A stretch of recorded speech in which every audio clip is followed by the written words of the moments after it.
Okay, hello Cloud Gurus and welcome to this lecture. Like I said in the last lecture, this is an entirely optional lecture. This is a lab on Snowball. If you have your exam tomorrow and you're trying to cram, feel free to skip it.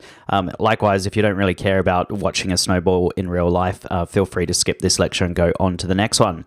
So let's go over to the AWS console. Okay, so here I am in the AWS console. Now we'll find Snowball under here. It's under Migration and Transfer. And if you go ahead and click on Snowball, now I've got a couple of jobs here. The job that actually worked was called Please Send Me a Snowball. And we can see that I created the job, the appliance has been prepared, a shipment has been prepared, it's been shipped to you, and now it's been delivered. So it is actually here at this stage, so it's in my office.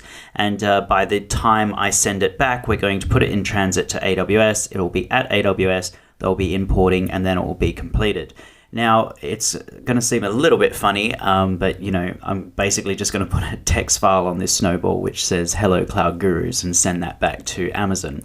So I don't know if they're actually going to see the data or not, but the data is only going to be in kilobytes in size, and it is a petabyte, petabyte size appliance. So they might just think I'm crazy. This was the other one that I had earlier on. This was for the Edge. And that was the one that they couldn't send me just because demand has outstripped supply, so that has been cancelled. Now you can go up here and create a job and go through all these different steps. So plan your job, we're going to import into Amazon S3. We can go ahead and keep hitting next over here. I'm not going to go through all this because you can do it yourself if you want, but you're just filling in things like your address details. You need to set up an S3 bucket for it. You need to set your encryptions, and then you're basically setting notifications, which is using SNS, which we'll cover later on in the course, but essentially it sends you automatic emails telling you that your Snowball is en route, and then you just review everything and hit complete. So what I'm going to do now, I'm just going to go back to the Snowball's landing screen, and I'm going to go here and I'm going to get the client. So I'll need the client in order to connect to my Snowball. So I am using Mac OS X currently, so I'm just going to go ahead and download that. And once it's downloaded, I'm going to go ahead and install it on my Mac. And then what we'll do is we'll look at the Snowball, see what it looks like, and how we can plug it in. Okay, so here we are. We've got our Snowball. It has finally arrived. Like I said, this is not a Snowball Edge. It's just a standard Snowball. It is very big. It's very heavy as well, actually. I was surprised how heavy it is. I got quite out of breath just taking it upstairs. So let's have a look at what each individual component does.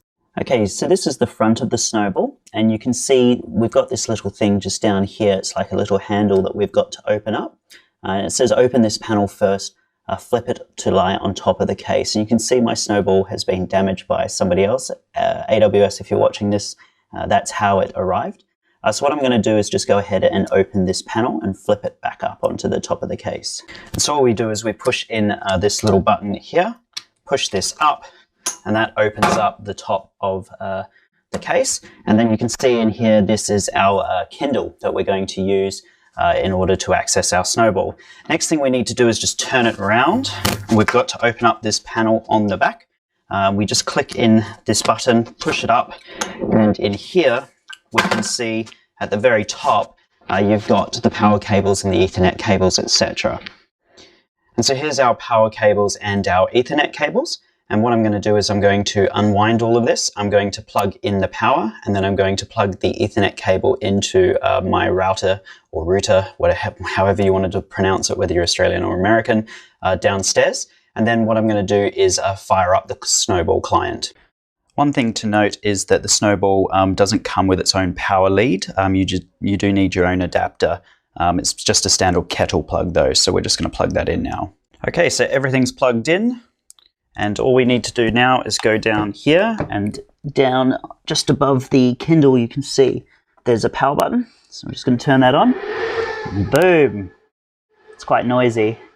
So what I'm going to do now is I'm just going to go back over to my PC, and I'm going to go ahead and install the command line tools, and I'll show you how to do that. Okay, and it actually took a little bit of time for my Snowball to be ready, but once it is ready, you'll see this ready screen, and you can see I'm using RJ45 or standard Ethernet in order to connect in, but you can also use SFP, and you can use copper or optical fiber as well. Okay, so now we've installed the Snowball command line tools, but in order to use it, we actually need to get our credentials. So we need to go into our Snowball dashboard, then we just need to click in here and hit Get Credentials, and then you'll need these credentials to authenticate your access to the appliance. So this is my unlock code, and then this is my manifest file. So I'm going to download my manifest file, and then I'm going to copy and paste my unlock code into my clipboard, and I'm going to move that manifold file over to the same directory as my command line. Okay, so we need to start the Snowball service now. So I'm going to just type in / and then Snowball, and then what I need to do is do then it's start, and then what we need to do is the location, network location. So it's 192.168.1.116. We then need to link the manifest file. So we need to go -m, and then we need to type in the manifest file, which I think is that one. And there we go. And then what I need to do is then enter in my unlock code. And this is the unlock code for my manifest. So it's -u. And I just went back over to my browser and got it from the Snowball splash screen. And that should be it. Go ahead and hit enter. And that should start up my Snowball. There you go. So it says ready to transfer. When you're finished, run Snowball stop. So we're all ready to transfer over our appliance. So in order to do that, I'm just going to create a new file. So it's just going to be echo hello cloud gurus. I'm going to output that to a hello.txt file. So if we type in ls, we can see my hello.txt. If I nano hello.txt, you can just have a look and make sure it's in there. So there you go. I can't believe we're actually going to send this to Amazon on a Snowball. So I'm going to clear the screen. Okay, so now it's really, really easy to use. All I need to do is type in Snowball. Actually, I'll just do it like this. So Snowball, and then copy. And then we need our file name, so it's hello.txt. And then we need the directory or the bucket namespace that we created for this Snowball job. Now, if you do forget it, you can come over here to your browser, go view job details, click on details, and in here you can see resources bucket. And so mine's called A Cloud Guru Snowball. So I'm just going to copy that into my clipboard, paste it in here, and then go ahead and hit enter. And there we go. It has now transferred my file over to my Snowball, and it is all ready to be sent back to Amazon. So we've created an 8-byte file. We've transferred it over to our Snowball, and now I'm going to arrange for Amazon to come and pick the Snowball up. We're going to send it back to AWS, and they're going to then transfer that text file over to my S3 bucket.